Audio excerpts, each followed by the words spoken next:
తెలంగాణ రాష్ట్ర వ్యాప్తంగా బాల్క సుమన్ ఇష్యూ ఇటు పెద్దగా చర్చనీయాంశంగా మారింది. ఎక్కడికక్కడ బీఆర్ఎస్ పార్టీ నాయకులు దిష్టిబొమ్మలు దగ్ధం చేస్తున్న పరిస్థితి కూడా ఉంది. ఎక్కడికక్కడ ఎవరైతే బీఆర్ఎస్ పార్టీ నాయకులు ఉంటారో తీవ్రంగా కూడా ఆగ్రహం వ్యక్తం చేస్తున్న పరిస్థితి ఉంది. మనతో పాటు తెలంగాణ ఉద్యమకారుడు అదేవిధంగా రవీందర్ రెడ్డి గారు ఒకసారి మాట్లాడే ప్రయత్నం చేద్దాం. అని చెప్పండి, బాల్క సుమన్ ఇష్యూ ఇటు తెలంగాణ రాష్ట్ర వ్యాప్తంగా పెద్దగా వైరల్ అవుతుంది.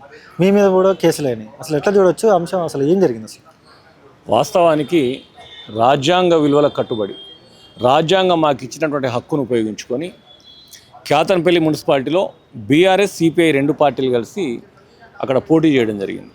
22 స్థానాలకు గాను 14 స్థానాలు బీఆర్ఎస్ పార్టీ కైవసం చేసుకున్న తర్వాత ఆటోమేటిక్గా మున్సిపల్ అనేది మా చేతికి వస్తుంది.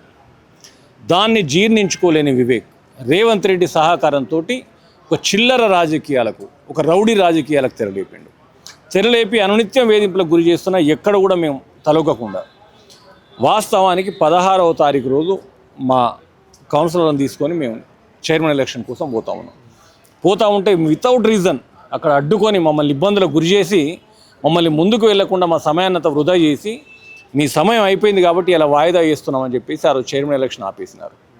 సరే అని చెప్పేసి మరుసటి రోజు పొద్దున మళ్ళీ వెళ్తున్నాం. మళ్ళీ వెళ్ళేటప్పుడు కూడా సేమ్ ఇదే రకంగా అడ్డుపడ్డారు. చివరాఖరికి కారణం ఏం చెప్పినట్టే మీ దాంట్లో ఉన్నటువంటి 21వ వార్డు కౌన్సిలర్ మీద ఒక పిటిషన్ వచ్చింది, విచారణ చేయాలి అంటే నేను అన్నాను సరే 14 మంది మేము ఉన్నాం, ఆ 21వ వార్డు కౌన్సిలర్ని ఇక్కడ మీరు ఆపేయండి, మేము 13 మంది వెళ్ళిపోతామని చెప్పేసి 13 మందిని పంపించినాం. తర్వాత ఎస్హెచ్ఓ గారు ఒక హాఫ్ అన్ అవర్ తర్వాత వచ్చి వారిని విచారణ చేసినప్పుడు వారు స్పష్టంగా చెప్పారు, నా ఇష్టపూర్తిగా నా మనస్ఫూర్తిగా నేను ఈ క్యాంపులో ఉన్నా, మాకు బీఆర్ఎస్ పార్టీ చైర్మన్ కావడమే ధ్యేయమని చెప్పేసి ఆమె చెప్పిన తర్వాత ఆమె కూడా ఒక బైక్ ఎక్కించి లోపలికి పంపినాం. మిగతా వాళ్ళని ఎవరిని లోపలికి పోవద్దంటే పోవద్దన్నారు పోలీసు వాళ్ళు. సరైన వాళ్ళకి సహకరించి మేము ఆగిన తర్వాత మా ముందటనే వివేక్ కొడుకు వంశీ ఇద్దరు కలిసి పెద్ద మొత్తంలో కార్లు వేసుకొని కాన్వాయ్తో లోపలికి పోతుంటే మేము అడ్డుకున్నాం. ఇదేక్కడ ప్రజాస్వామ్యం, మమ్మల్ని ఆపారు, వాళ్ళని పంపిస్తున్నారు, ఇది పద్ధతి కాదని చెప్పేసి మేము అడ్డుకునే క్రమంలో ఒకవైపు కాంగ్రెస్ కార్యకర్తలు మా కార్యకర్తలు తోపులాట మొదలైంది. అక్కడ ఆ తోపులాటలో సైతం ఆ కాన్వాయ్ని లోపలికి పంపించేసిండ్రు. అంతలో కాంగ్రెస్ పార్టీ కార్యకర్తలు విపరీతంగా రాళ్లతోటి దాడులు మొదలుపెట్టిండ్రు. అక్కడే ఉన్న మూలరాజిరెడ్డి గారి కారుకు పాషా అనే మందమారి కార్యకర్త ఒక పెద్ద బండ తీసి కొడితే అద్దాలు పగిలి ఎగిరొచ్చేసి కానిస్టేబుల్ తగడం వల్ల అప్పుడు తల పగిలింది. పోలీసు వాళ్ళు వీడియోలు తీసిండ్రు. ఆ వీడియోలల్లో క్షుణ్ణంగా చూస్తే దొరుకుతుందా ఎవిడెన్స్? కానీ ఇదంతా పక్కకు పెట్టి ఓన్లీ బీఆర్ఎస్ పార్టీ కార్యకర్తల మీదనే 2 కేసులు బుక్ చేయడం జరిగింది. బాల్క సుమన్ గారితో పాటు మూలరాజిరెడ్డి గారిని ఇంకొక ఇద్దరిని నిన్న అరెస్ట్ చేసి రిమాండ్ చేయడం జరిగింది. మిగతా ఏదైతే నేనున్నాను గోగుల రవీందర్ రెడ్డి నా పేరు, నేను మంచిర్యాలలో ఉంటాను. నిన్న పొద్దున ఒక 3 ఎస్ఐలు ఒక 40 మంది పోలీసులు మా ఇంటికి వచ్చేసి నేను ఇంట్లో లేను అని చెప్పినా వినకుండా విపరీతంగా వేధించి తలుపులు కొడతాం, ఇంకా ఫోర్స్ని దింపుతామని చెప్పేసి మా ఇంట్లో నా సతీమణి ఒకతే ఉంది అప్పుడు, అయినా బెదిరించి ఇంట్లోకి వెళ్ళి నా ఇల్లు మొత్తం సోదాలు చేసి ప్రతి అణువు సోదా చేసి రెండోసారి మల్లబోయి సోదా చేసి నేను ఉండే అపార్ట్మెంట్లో ఇంకా 14 ఫ్లాట్లు, ఆ 14 ఫ్లాట్లలో సైతం వెళ్ళి ఇదే రకంగా సోదా చేయడం అనేది ఎంత హేయమైన చర్య ఒకసారి మీరు ఆలోచించండి. ఇంత రాక్షస ప్రభుత్వాన్ని నేను పుట్టినప్పటి నుంచి ఇప్పటివరకు చూడలేదు. ఇంత దుర్మార్గంగా నా పక్కన నివసించడం ఆ 14 కుటుంబాలు తప్ప అయింది. ఆ 14 కుటుంబాలను సెర్చ్ చేసే హక్కు వీనికి ఎక్కడిది అసలు? చేసి అక్కడే పోలీసు వాళ్ళు అడ్డేసుకొని మధ్యాహ్నం వరకు కూర్చొని సాయంత్రం వరకు వేధింపులకు గురి చేసి వాళ్ళు వెళ్ళిపోయిన తర్వాత ఇటు బాల్క సుమన్ గారిని కూడా రిమాండ్ చేయడం జరిగింది. ఆ రిమాండ్ క్రమంలో కూడా విపరీతంగా ప్రతిఘటించారు కార్యకర్తలు. 100% ఇది అక్రమ అరెస్ట్ అని చెప్పేసి నిరోధించడం జరిగింది. అక్రమంగా నేను అరెస్ట్ చేసి వాళ్ళని జైలుకు పంపిన తర్వాత ఇప్పుడు ఏంది అంటే కాంగ్రెస్ పార్టీ వివేక్ ప్రోగ్రాం ఇప్పుడు బాల్క సుమన్ జైల్లో ఉన్నాడు. ఇక యథేచ్ఛగా నేను చైర్మన్ ఎలక్షన్ చేసుకుంటాను నాకు నచ్చినట్టు. ఇక్కడ ఉన్నటువంటి కౌన్సిలర్లను బెదిరింపులకు గురి చేసి ప్రలోభాలకు గురి చేసి అక్రమ మార్గాన అన్యాయంగా చైర్మన్ ఎలక్షన్ చేసుకునే దిశగా వారు ముందుకు పోతా ఉన్నారు. కానీ ఎట్టి పరిస్థితుల్లో దీన్ని సహించాం. ప్రజాక్షేత్రంలో ప్రజలకు ప్రతిదీ వివరించినాం. ఇలా ప్రజాక్షేత్రంలో అక్కడ ఉన్నటువంటి జిల్లాలో బంద్ సైతం పాటించడం జరిగింది. రాబోయే రోజుల్లో ఏదైతే మేము న్యాయస్థానాన్ని నమ్ముకొని న్యాయస్థాన విలువలకు కట్టుబడి న్యాయస్థానం ఆదేశానుసారం ఖచ్చితంగా బాల్క సుమన్ బెయిల్కి అప్లై చేస్తున్నాం. వారు బయటకు వస్తారు. మేము కూడా ఇన్స్పెక్టర్ బెయిల్ కానీ ఫాస్ట్ పిటిషన్స్ కానీ చేసుకున్నాం. న్యాయస్థానం మీద మాకు నమ్మకం ఉన్నది. వాటి ద్వారా మేము ఉపశమనం పొంది ఏదైతే ప్రజాక్షేత్రంలో నిలబడి పోరాటం చేస్తున్న మా పైన మీరు అక్రమ కేసులు పెట్టి వేధిస్తూ ఉన్నారో ఈ కేసులకు భయపడం 100% ప్రజా సమస్యలపైన ప్రజల హక్కుల కోసం కేసీఆర్ గారి నాయకత్వం పోరాటం చేస్తూ ముందుకు పోతాం తప్పితే వెనక్కి రామని చెప్పి చరిస్తా ఉన్నాం. మహిళా నాయకులు, మహిళా ప్రజాప్రతినిధులు ఎవరైతే ఉంటారో వాళ్ళని దుర్భాషలు ఆడుతూ ముట్టుకోరాని చట్టం ముట్టుకొని ఇది చేశారంటూ కూడా ఉమెన్ కమిషన్ దగ్గరికి కావచ్చు, లేకపోతే ఎలక్షన్ కమిషన్ దగ్గరికి కావచ్చు వెళ్ళి మరి కంప్లైంట్ ఇచ్చిన పరిస్థితి ఉంది. కనీసం ప్రభుత్వం పట్టించుకుంటుందని మీరు అనుకుంటా ఉన్నారు? దుర్మార్గం అంటే కొత్తగా ఎన్నికైనటువంటి మహిళా ప్రజాప్రతినిధులు ఆ కార్యవర్గ సమావేశంలో వాళ్ళు కూర్చున్న చోటికి కాంగ్రెస్ పార్టీ కౌన్సిలర్లు ఎవరైతే జెంట్స్ ఉన్నారో వాళ్ళు వెళ్ళి వాళ్ళ ప్రైవేట్ స్పాట్స్ని తలుగుతూ వాళ్ళని కింద నెట్టేస్తూ ఇష్టరాజ్యం వాళ్ళ పైన పడుతూ నరకం చూపెట్టే క్రమంలో అయ్యా మంత్రి గారు, ఎమ్మెల్యే గారు, ఎంపీ గారు మీకు దండం పెడతా మమ్మల్ని కాపాడండి అంటే అయ్యా కొడుకులు అక్కడ కూర్చొని రాక్షసానందం పొందుతున్నారు. కనీసం మహిళా సోదరిమణులు, వాళ్ళ ఇంట్లో కూడా మహిళలు ఉన్నారు, వాళ్ళ కుటుంబ సభ్యులు కూడా మహిళలు ఉన్నారు. వాళ్ళ సోయన ఉండాలి ఆ మంత్రికి కానీ ఆ వంశీకి కానీ. అత్యంత ఉన్నతమైనటువంటి పదవులలో వాళ్ళు ఉన్నారు. అంటే వాళ్ళకి అధికారాన్ని కట్టబెట్టింది అక్కడ మహిళలను కూర్చోబెట్టి మహిళలను ఇబ్బంది పెడతా ఉంటే చూసి నరకం రాక్షసానందం ఉందామనే కనీసం అడ్డుకోలేదు కదా. బయట నుంచి ఆ పోలీసు వాళ్ళని దండం పెడతా పోలీసు వాళ్ళారా మీరైనా రండి అంటే ఆ పోలీసు వాళ్ళు వస్తే కూడా అక్కడ ఉన్నటువంటి ఎంఆర్ఓ ద్వారా మీరు ఎవరు లోపలికి రాదు బయటికి వెళ్ళిపోండి వాళ్ళు చూసుకుంటారని చెప్పేసి బెదిరించింది తప్పితే పోలీసు వాళ్ళని లోపలికి రానియలేదు. అక్కడ ఉన్న అధికారి కాపాడలేదు, అక్కడ ఉన్న ఎంపీ ఎమ్మెల్యే కాపాడలేదు, ఆ మంత్రి కాపాడలేదు. చివరికి మీకు ఇక్కడ గొడవ అవుతుంది కాబట్టి వాయిదేస్తున్నా అని చెప్పేసి నిస్సిగ్గుగా ఎలక్షన్ వాయిదేసి బయటికి వెళ్ళాక అక్కడ ఉన్నటువంటి మహిళలు గెలిచిన కౌన్సిలర్లు చేతులైతే మొక్కుకుంటా అయ్యా మేము 14 మంది ఉన్నాం ఇక్కడ మాకు చైర్మన్ ఎలక్షన్ చేయండి అని చెప్పి బతిలాడినా కూడా బేఖాతరు చేయకుండా పోయినటువంటి సిగ్గులేని ప్రభుత్వం రేవంత్ రెడ్డి ప్రభుత్వం. ఈ రేవంత్ రెడ్డికి ఆ మంత్రి వివేక్ ఖచ్చితంగా 100% ప్రజల చేతిలో శిక్ష తప్పదు, ప్రజలు బుద్ధి చెప్తారు అని చెప్పి తెలుస్తా ఉన్నాం. పూర్తిగా కూడా కేంద్రంలో రాహుల్ గాంధీ రాజ్యాంగం పట్టుకొని రాజ్యాంగాన్ని మేమే కాపాడుతున్నాం అంటూ కూడా తిరుగుతున్న పరిస్థితి. ఇక్కడ చూస్తేనేమో తెలంగాణలో ఈ పరిస్థితి. రాహుల్ గాంధీకి ఇదంతా తెలుసు అంటారా తెలియదంటారా? పూర్తిగా కాంగ్రెస్ పార్టీ నాయకులు రాజకీయ వ్యభిచారులు. అంటే కనీస సిగ్గు లజ్జాన్ని వదిలేసి బరిదెగిచ్చి తిరుగుతున్నారు. వాళ్ళకు ఒక రాజ్యాంగం పట్ల కానీ రాజ్యాంగం విలువల పట్ల కానీ చిత్తశుద్ధి లేదు. అక్కడిక్కడ పోయి లేని బాతాలకు పోకుండా లేనేతులు కొడుతున్నారు తప్పితే రాజ్యాంగాన్ని కాపాడే ముఖాలు ఇవి కాదు, రాజ్యాంగానికి తూట్లు పొడిచేటోళ్ళే వీళ్ళు. 100% ప్రజలకు అర్థమైంది.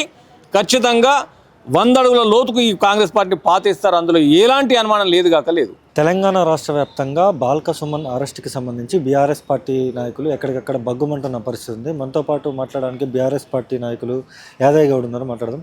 అన్న చెప్పండి, ఎట్లా చూస్తారు బాల్క సుమన్ అరెస్ట్ కావచ్చు, లేకపోతే ఈ మహిళా ప్రజాప్రతినిధులని ఇది చేయడం కావచ్చు, ఇదంతా ఎట్లా చూస్తారు?